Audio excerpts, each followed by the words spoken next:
What up, ProTech fam? What's up with y'all, man? It's your boy Tone, aka ProTech Sports, man. What's going on with y'all? Hope everybody's having a safe and blessed Wednesday afternoon slash early evening.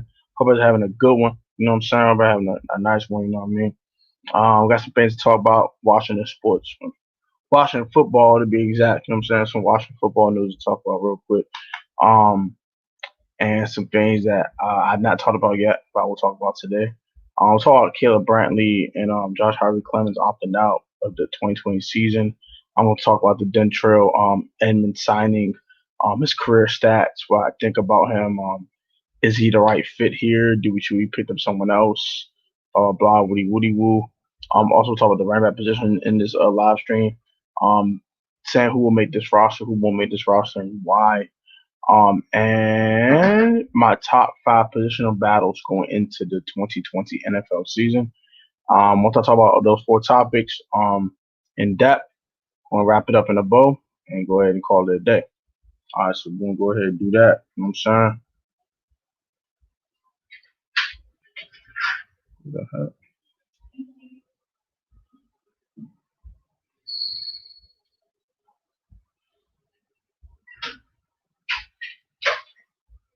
All right, yeah. So I'm gonna talk about that in this stream today, and then we're gonna go ahead and wrap this up in a bow. So the first topic is gonna be super brief. I'm gonna talk about Josh Harvey Clemens and Caleb Brantley opting out of the 2020 season. Caleb Brantley does have some health issues, so I understand why he opted out the season. It makes a lot of sense, in my opinion, to go ahead and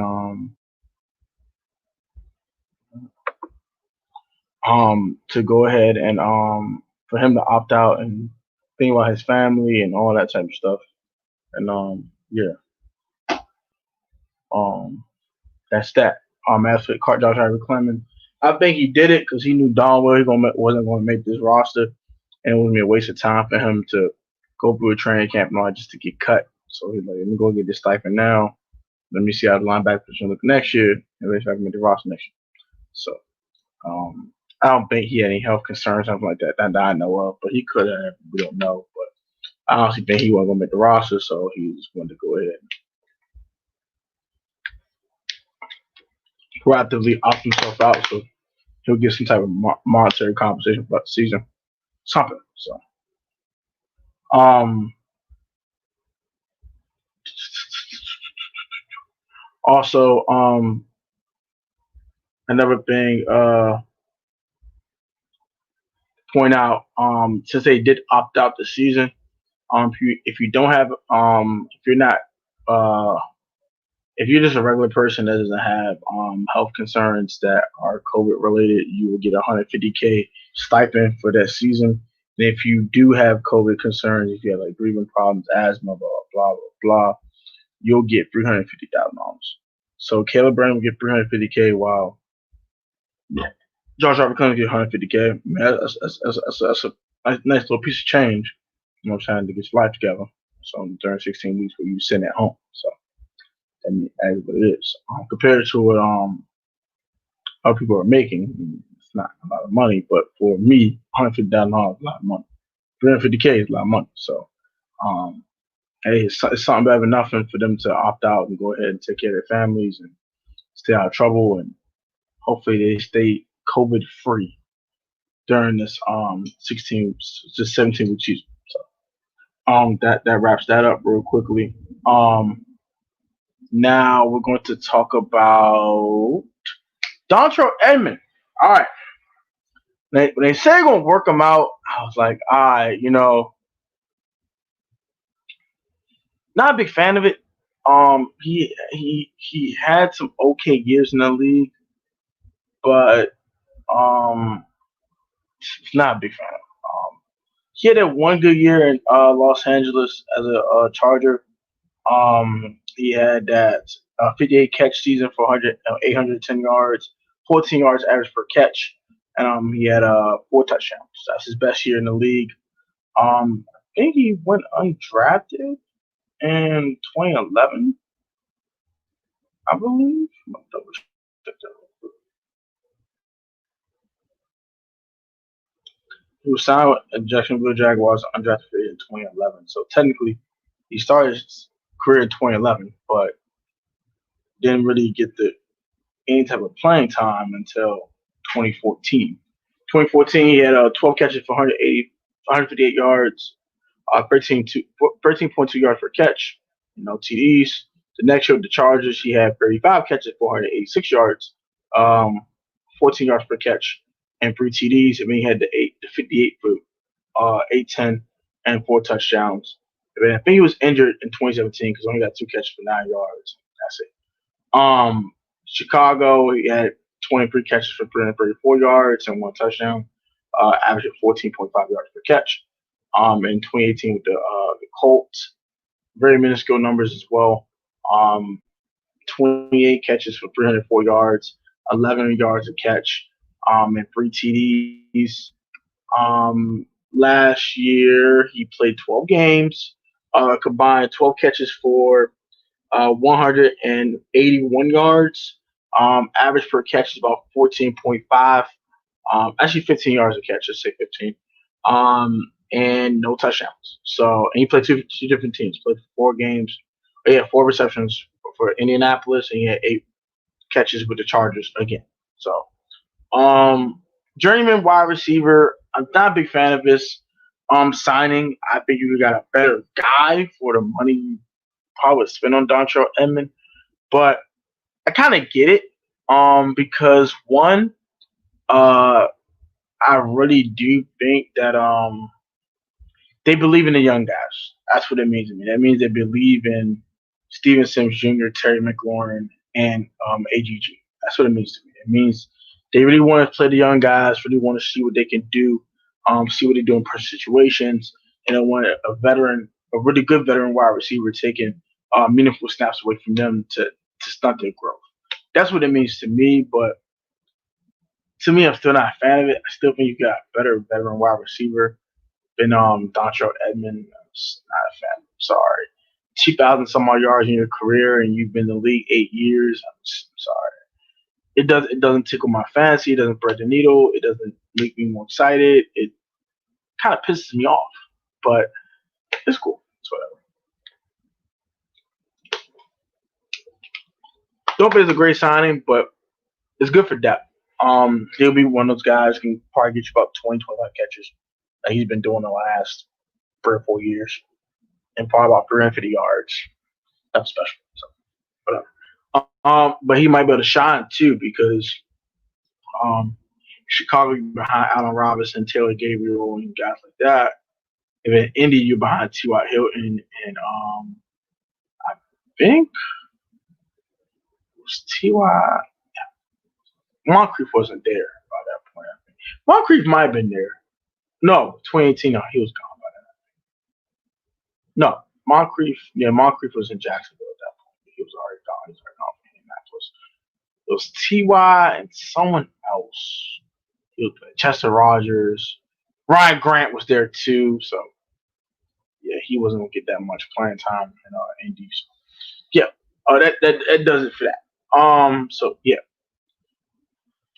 He could possibly bloom, but he's 31 years of age. He hasn't really produced in the NFL yet. So why would I think he'll produce now? I just think this is a depth signing. He's a guy who's going to catch 25 balls and around 400 yards. I don't think it's nothing special. I'm very disappointed in Washington for not going to go get a guy like Josh Gordon. Sorry.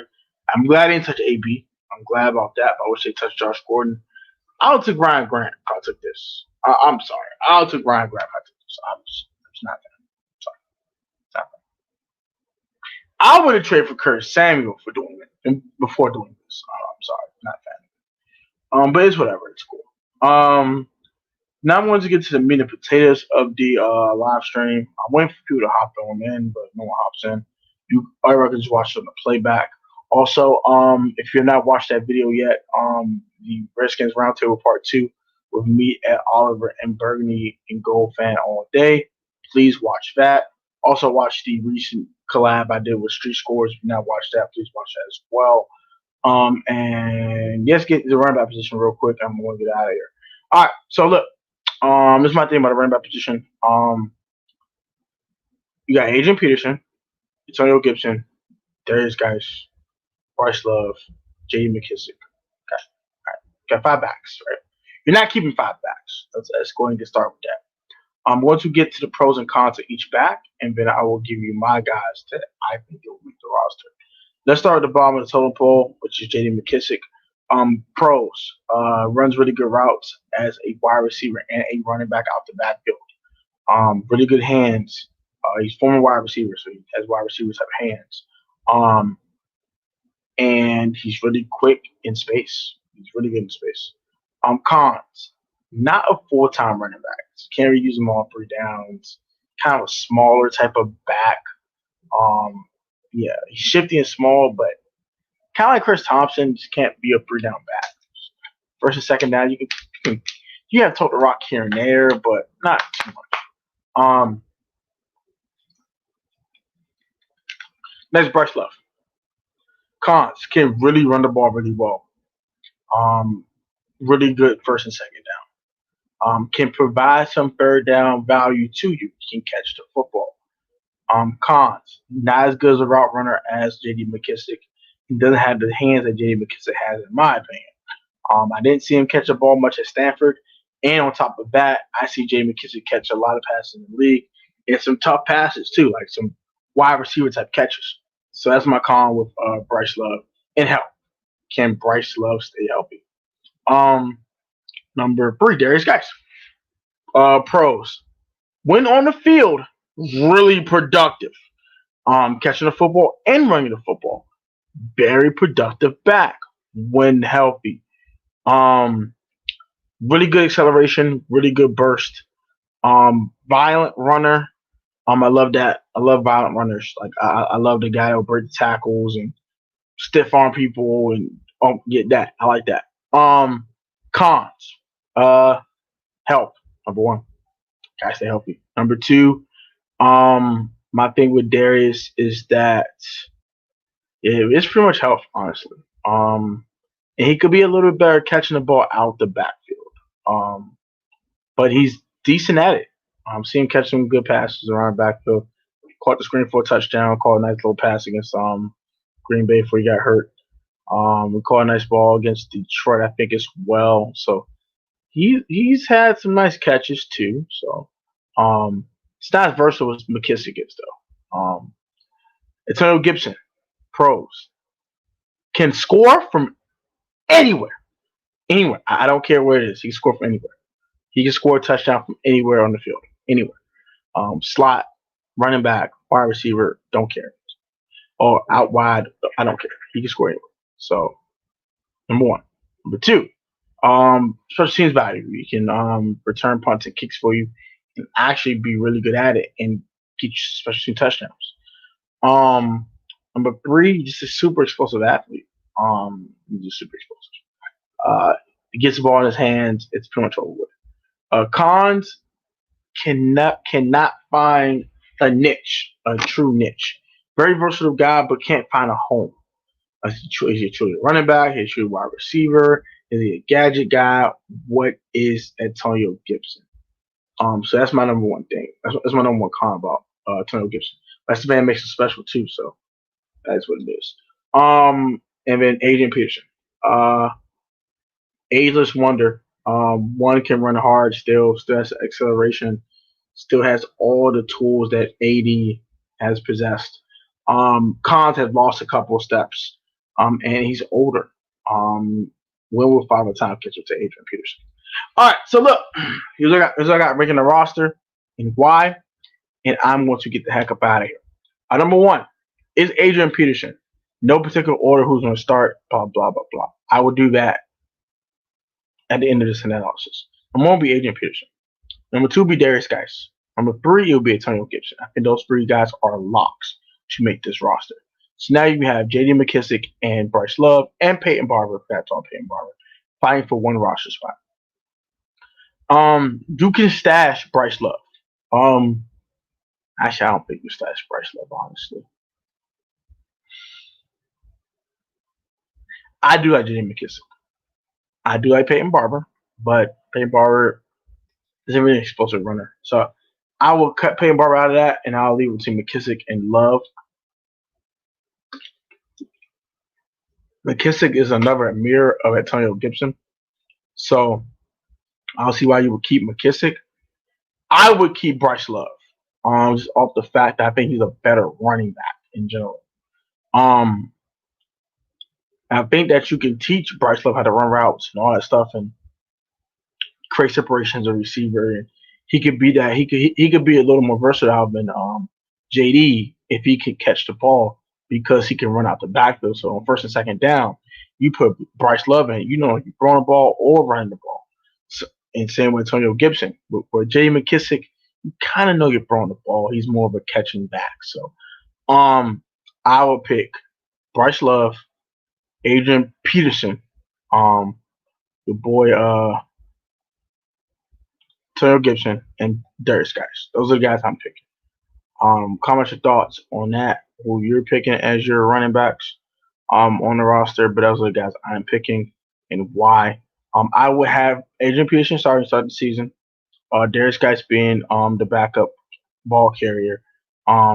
Antonio Gibson is your primary third down back, and then Bryce Love backing him up. So that's how I would have it. Comment your thoughts about that. You comment, subscribe, man. We're gonna get up out of here, man. Watch us on the playback. Very appreciate you guys, man. Have a great one. Stay safe, stay healthy with this COVID, man. Always remember, if you're the most athletic or talented in your sport choice, as long as you are professional, technical, and fundamentally sound in that sport choice, you will always overcome the lack of talent and athleticism through hard work. Protect fans, stay strong like always, man. Much love, y'all. I love y'all. Y'all have a great one. Stay safe, stay healthy with this COVID. Peace. Comment your thoughts, man. Hail to our beloved Washington football team, man. Peace.